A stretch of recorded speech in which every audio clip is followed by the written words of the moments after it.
এই পর্যায়ে আলোচনা নিয়ে আসছেন আজকের এই অনুষ্ঠানের অন্যতম বিশেষ মেহমান, কিংবদন্তি মুফাসসিরে কোরআন, এদেশের লাখো কোটি জনতার প্রিয় মুখ, বিশ্ববরেণ্য মুফাসসিরে কোরআন আল্লামা পীর হাবিবুর রহমান যুক্তিবাদী। আলোচনা নিয়ে আসছেন পীর হাবিবুর রহমান যুক্তিবাদী।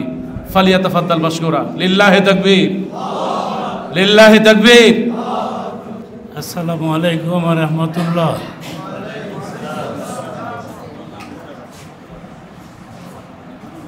আমি আজকের এই প্রোগ্রামে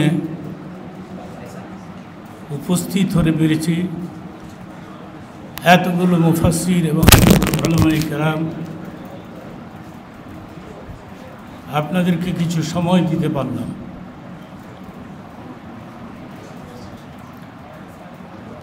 মৌলানা জাফরি আমার ক্লাস ফ্রেন্ড, আমরা একসাথে ঢাকা আলিয়া মাদ্রাসার থেকে কামেল পাশ করেছি।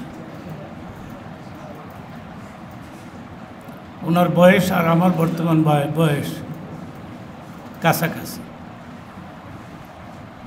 80-র কাছাকাছি, আমারও 80-র কাছাকাছি।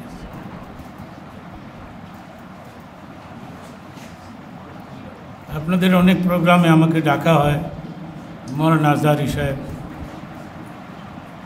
তো আজকের এই প্রোগ্রামে মৌলানা তারেক মনোয়ার আমাকে দাওয়াত দিয়েছেন এবং আমি সময়টা দিয়েছি আপনাদের সঙ্গে কাটাবার জন্য। যাদের সাথে বয়ান করতাম এরা নাই, সব চলে গেছে।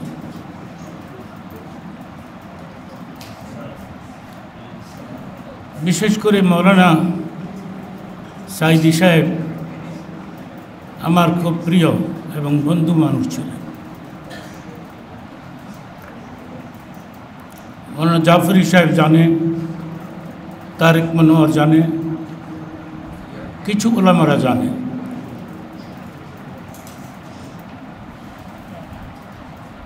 একবার আমি সিদ্ধান্ত নিয়েছিলাম প্রধানমন্ত্রীর কাছে মৌলানা সাইদির সম্পর্কে ওনাকে ছেড়ে দেওয়ার জন্য, দরকার হলে গৃহবন্দী করে রাখো।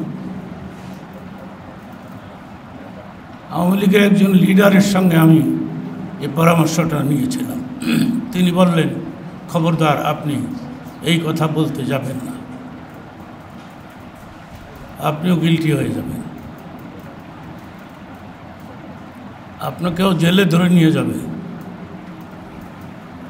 আইলাম, ভাইজান, আমি জেল খেতেও অনেক ভয় পাই।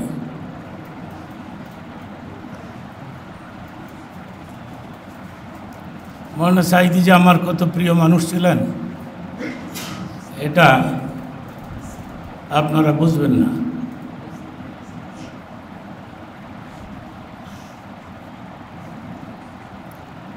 ওনার ফ্যামিলির লোকেরা বলতে পারবে, আমি সাইদি সাহেব যখন জেলের মধ্যে, তখন আমি ওনার বেগমের কাছে কিছু হাদিয়া পাঠাইতাম।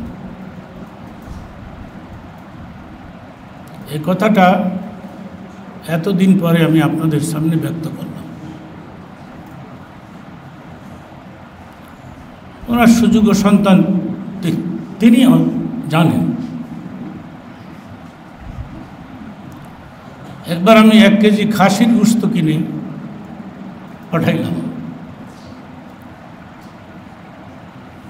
বললাম, ভাবি, মৌলানা সাইদি সাহেব খাসির গোশতের ভুনাকে পছন্দ করেন,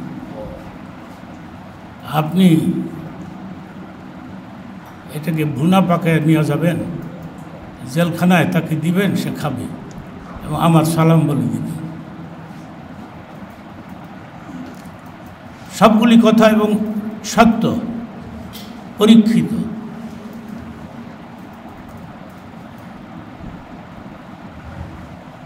সাইদি সাহেব চলে গেছে আমাদেরকে রেখে।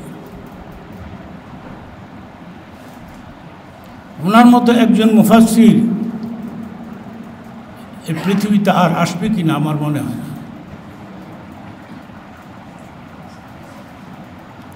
একবার তিনি আমাকে বললেন যে আমার এলাকার লোকেরা আপনার ওয়াজ শুনতে চায়।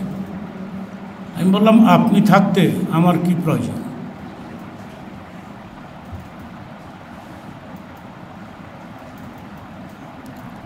বললেন এরপরেও তো চাচ্ছে।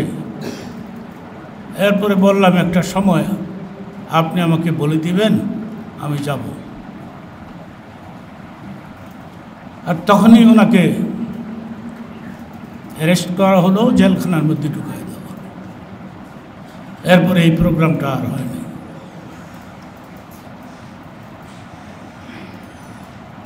আপনাদেরকে ধন্যবাদ দিছি।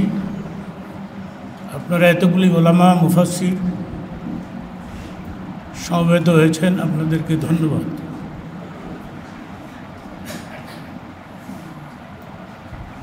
আমাদেরকে একত্রিত হতে হবে এবং একসাথে কাজ করতে হবে।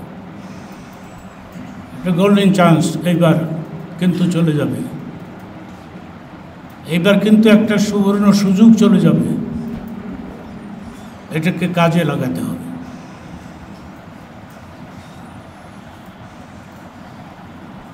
আমি উপস্থিত হয়ে প্রোগ্রামে হতে পেরে আমি নিজেকে ধন্য মনে করছি।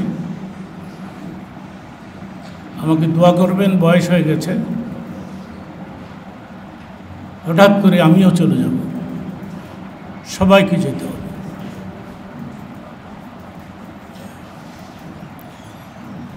আমি সময় আর বাড়াতে চাই না। মাওলানা সাঈদী পারপাসে দু চারটা কথা বলার জন্য আমি আজকে এখানে উপস্থিত। বিগত একটা প্রোগ্রামে আমার আসার কথা ছিল, আমি আসতে পারিনি। আপনারা সবাই সুস্থ থাকেন এবং ভালো থাকেন। আসসালামু আলাইকুম রহমতুল্লাহ।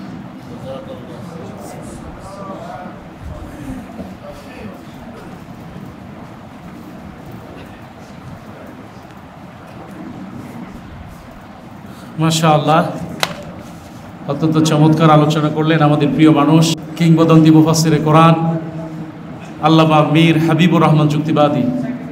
আমরা আল্লাহর কাছে সাহায্য চাই। আল্লাহ সুবহানাহু ওয়া তাআলা তিনি যে খেদমত করেছেন, সেই সুরেলা কণ্ঠে খুব ধারালো সেই সুর, এই যুক্তিবাদীর ওয়াজ যিনি শুনতেন আমাদের প্রিয় মানুষ আল্লামা সাঈদ রাহিমাহুল্লাহ, মাঝে মধ্যে হুজুরের আলোচনা শুনতেন এবং সাঈদী সাহেব হুজুরের আলোচনাও যুক্তিবাদী হুজুর শুনতেন।